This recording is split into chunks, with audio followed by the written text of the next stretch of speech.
Oke, selamat pagi. Assalamualaikum warahmatullahi wabarakatuh. Nah, sekalian, kali ini Bapak mau membahas khusus tentang laporan arus kas. Ya. Jadi pada pertemuan lalu kita bicara tentang jurnal sampai ke laporan keuangan. Jurnal sampai laporan keuangan itu disusun berdasarkan accrual basis. Nah, sekarang kita lanjut kepada laporan arus kas.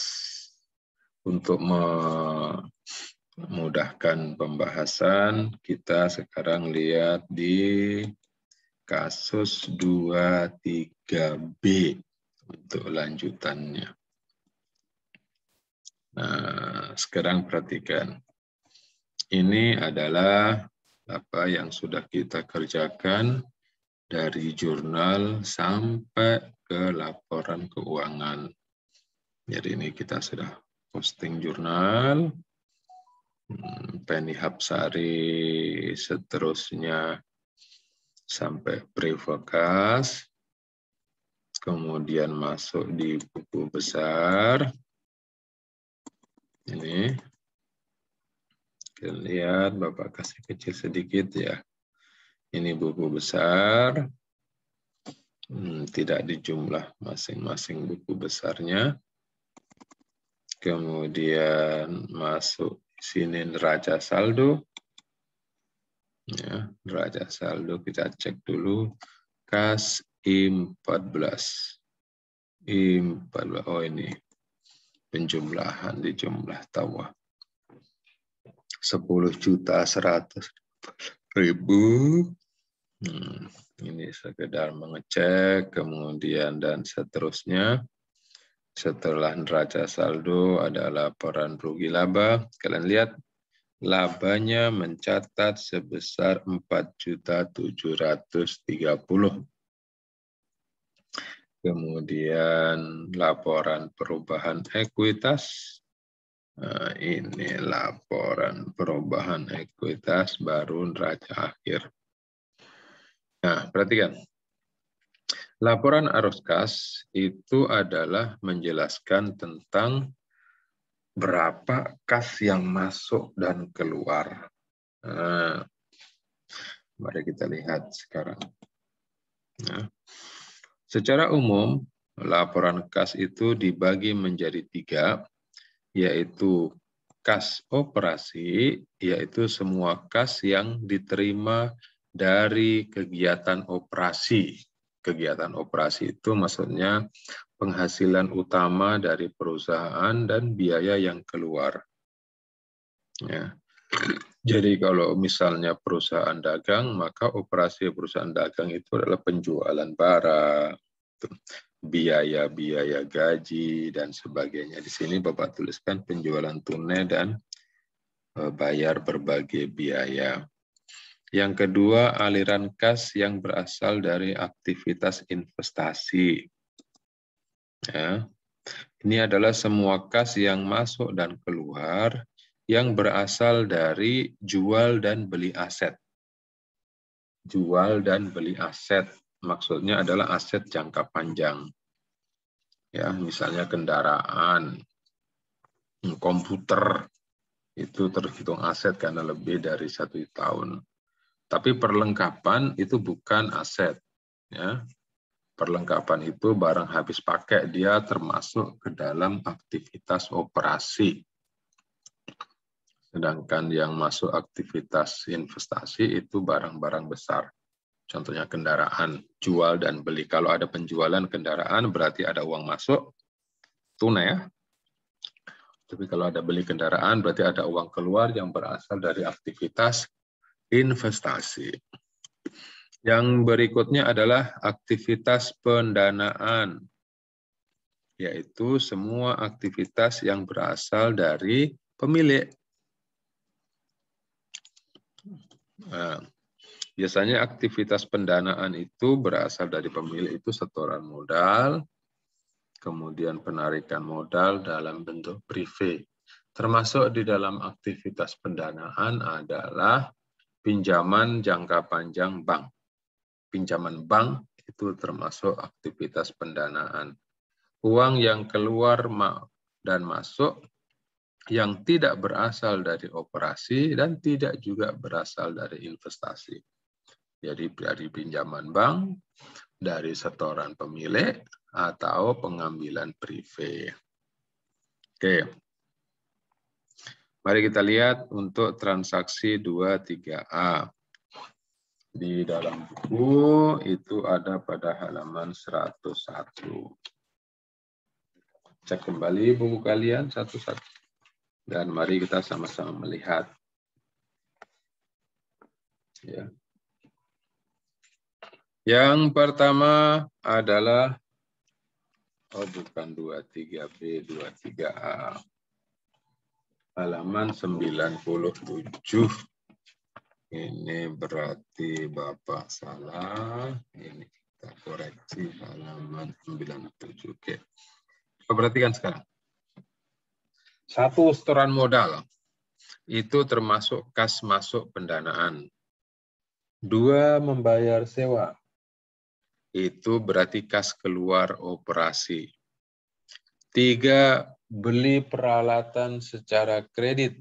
Ingat, karena dia secara kredit, itu belum ada kas yang terpengaruh. Tidak ada kas masuk, tidak ada juga kas keluar. Jadi tidak terjadi apa-apa. Untuk transaksi 6 ini tidak ada pengaruhnya terhadap laporan arus kas. 8, beli kendaraan. Itu ada kas keluar, tapi ingat kas keluarnya tidak sebesar harga kendaraan, tapi hanya sebesar uang yang dibayarkan. Di situ 6.500.000. 10, membeli perlengkapan secara tunai. Ini ada kas keluar, ya, kas keluar operasi.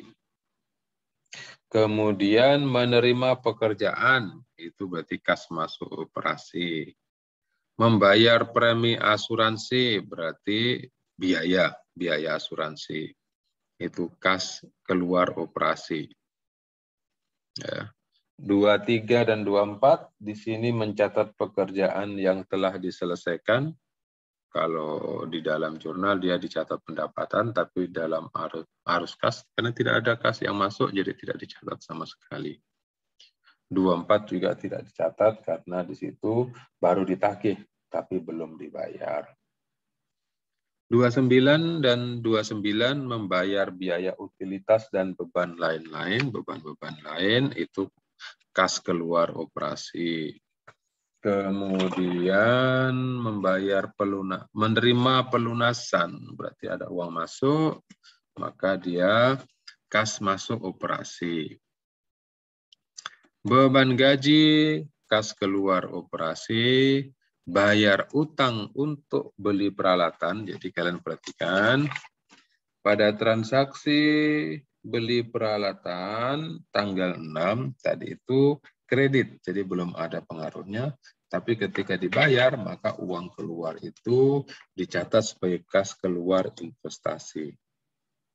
Nah, kemudian terakhir priva itu transaksi yang berkaitan dengan pemilik, maka dia masuk kas keluar pendanaan.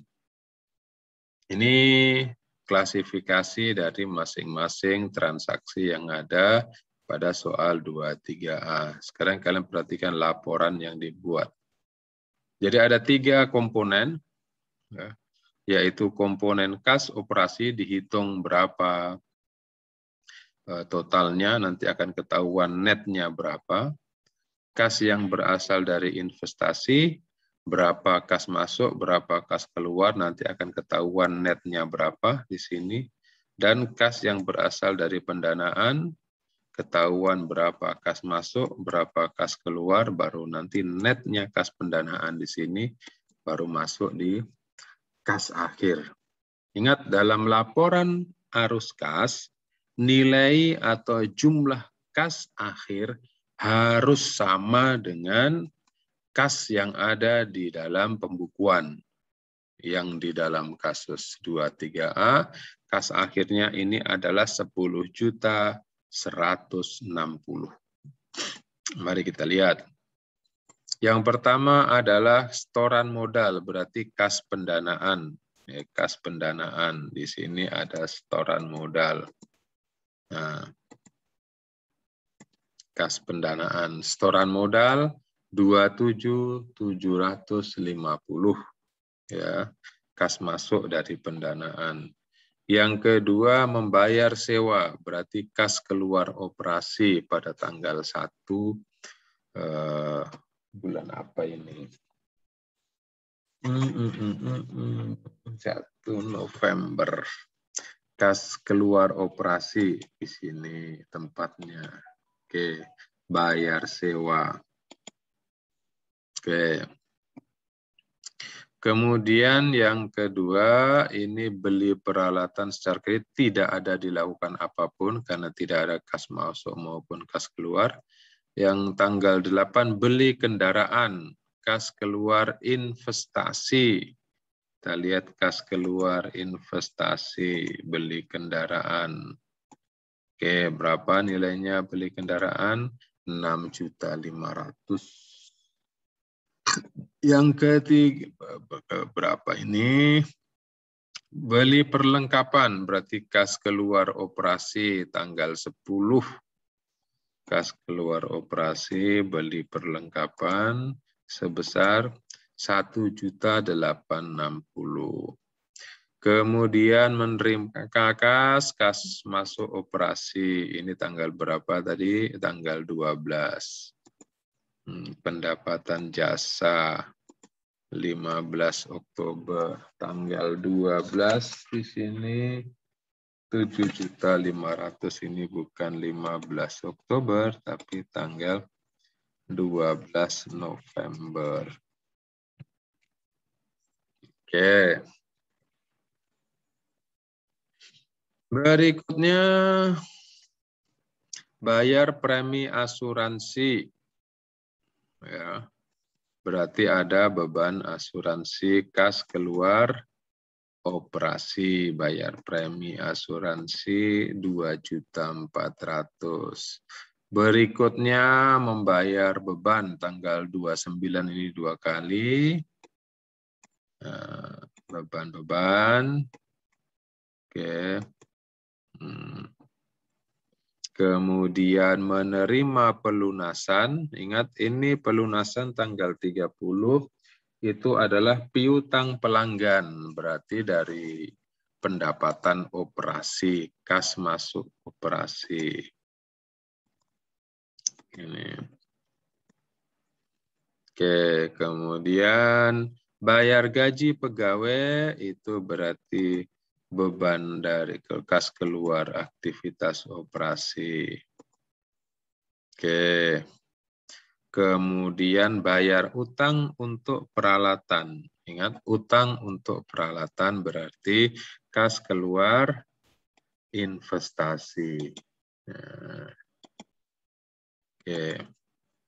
6.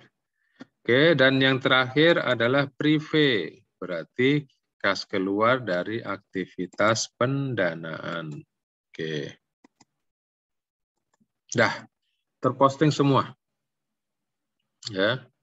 Dari transaksi di soal 23A, ini sudah terklasifikasi semua.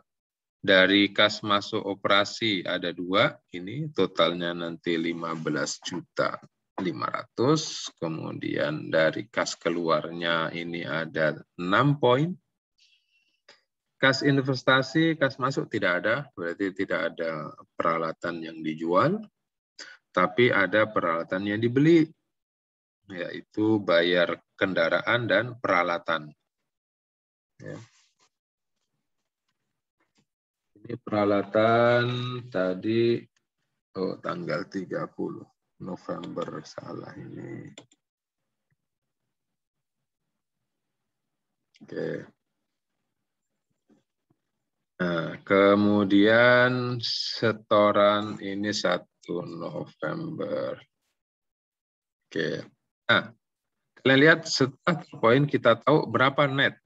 Maka kas operasi, kas masuk ditambah kas keluar. Kalian lihat ternyata kas operasi itu minus. Ya. Walaupun ada pendapatan 15.500.000, tapi ternyata banyak sekali biaya-biaya yang harus dibayar. Ya. Apa hubungannya kas dengan rugi?